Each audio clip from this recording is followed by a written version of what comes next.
Nevienam tādu staļļu kā Tīnūžu baronam. Zelta durvis, vara grīda, sudrabotas redelītes.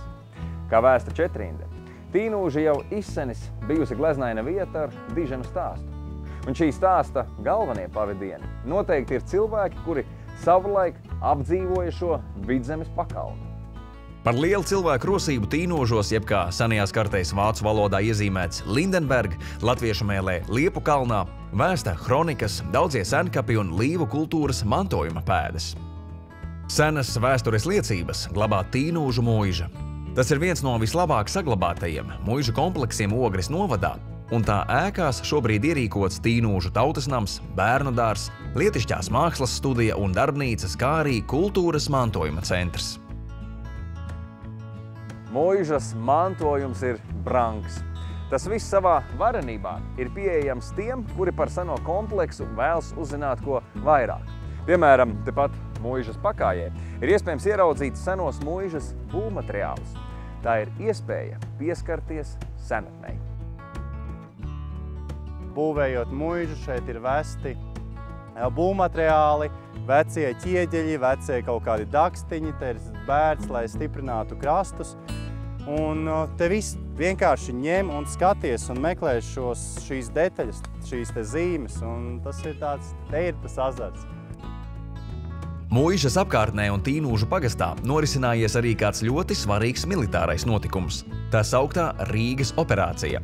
Viena no komplicētākajām Pirmā pasaules kara operācijām, kas kalpojusi par piemēru modernā kara aizsākumiem. Šeit pirmo reizi tika izmēģinātas un pielietotas iepriekš neredzētas kaujas taktikas. Šeit ir tā vieta, šeit ir tā operācijas vieta, jo tādā Eiropas militārajās augstskolās Rīgas operācija ir tāds liels vārds, par ko runāt.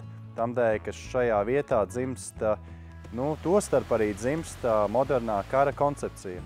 Un tā taktika, ko izmantoja Otrā pasaules kara laikā, vēlāk arī Amerika, Vietnamas kara laikā, protams, arī mūsdienās, Krievijas, Ukrainas kara laikā, tur tie taktiskie elementi ir jau izgudroti šeit. Un tas ir tas interesantums, ka ir kaut kādas lietas, kurām saknes ir tieši šeit.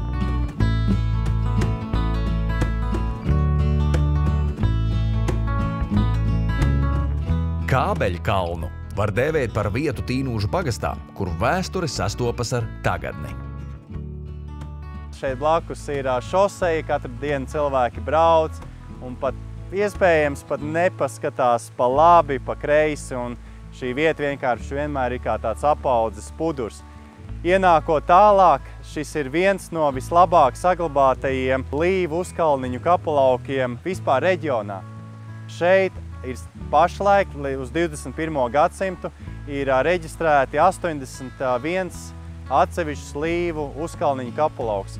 Kopumā sanāk viņi ir bijuši skaidrs, ka daudz vairāk. Ja rodas vēlme iepazīt mūsu valsts vēsturi un iepazīties ar leģendām apvītiem notikumiem, tad Tīnūži ir īstā vieta, kur sākt. Gal galā Tīnūžos taču atrodas Latvijas ģeogrāfiskais centrs.